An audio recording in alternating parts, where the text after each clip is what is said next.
I was on the lookout for a budget droid and I surprised myself by buying a Nokia 2. Yes, you heard right, a Nokia. The Nokia 2 is Nokia's comeback effort at trying to win heights it's lost to companies like Samsung, Xiaomi, Motorola and so on. And I thought I should try and figure out what Nokia's intentions are. The Nokia 2 priced at 7,000 comes in a nice and minimalistic packaging with key specs printed on the box. The 2 comes bundled with a standard USB slow charger and an entry-level headset which also doubles up as an FM receiver.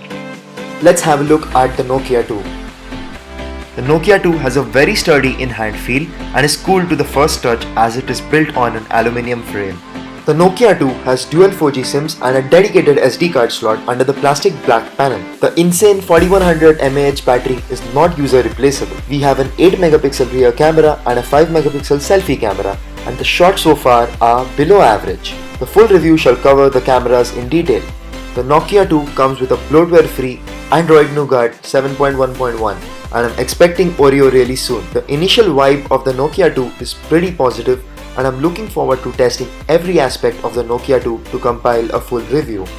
I'll be giving away the Nokia 2 when our channel hits 1000 subscribers, and to participate, all you have to do is subscribe, like and comment on this video with a short reason as to why you want this budget device.